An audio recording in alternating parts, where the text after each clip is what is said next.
8টি পাম্প ঘুরে তেল না পেয়ে যখন গাড়ি রেখে লোকাল গাড়িতে করে আমি সংসদে এসেছি। বিএনপি আজকে যে গণভোটকে অস্বীকার করে, গণভোটের রায়কে অস্বীকার করছে, গণভোটের পক্ষে বর্তমান মাননীয় প্রধানমন্ত্রী ভোট চেয়েছেন, এখন ঘোষণা করা হচ্ছে এই গণভোট অবৈধ।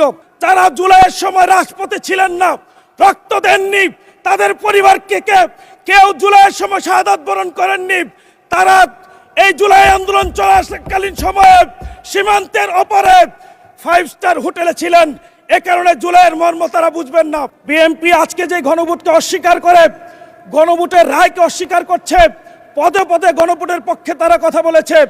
গণভোট ঘোষণা হওয়ার পর, গণভোটের তারিখ ঘোষণা হওয়ার পর সরকার পক্ষ তৎকালীন সরকারকে নানাভাবে অভিনন্দন জানিয়েছিল। গণভোটের পক্ষে বর্তমান মাননীয় প্রধানমন্ত্রী ভোট চেয়েছেন, মানুষকে নানাভাবে এই গণভোটের পক্ষে উৎসাহিত করেছেন। এখন ঘোষণা করা হচ্ছে এই গণভোট অবৈধ। সম্মানিত কাপাসিয়াবাসী সহ আমরা দেশবাসীর পক্ষ থেকে আহ্বান জানাতে চাই, ফ্যাসিবাদী আচরণ পরিহার করে দেশের মানুষের পক্ষে গণভোটের রায়কে মেনে নিয়ে অতি দ্রুত জুলাই সংস্কারকে বাস্তবায়নের দিকে এগিয়ে নিয়ে যাওয়া হোক।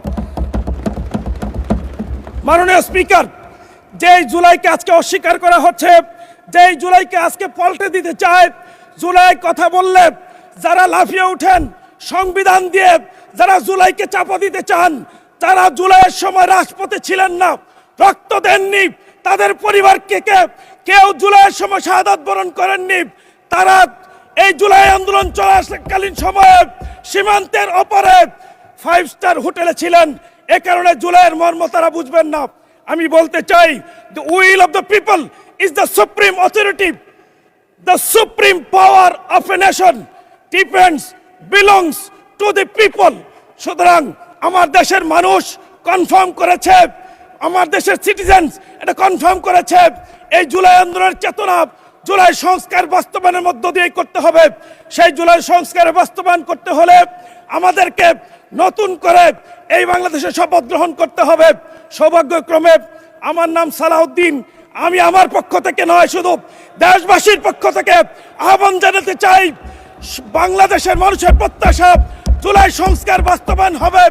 8টি পাম্প ঘুরে তেল না পেয়ে যখন গাড়ি রেখে লোকাল গাড়িতে করে আমি সংসদে এসেছি, সেদিন মাননীয় তেলমন্ত্রী একটি তেল সমৃদ্ধ বিবৃতি প্রদান করে বলেছেন বাংলাদেশে নাকি তেলের সংকট নাই।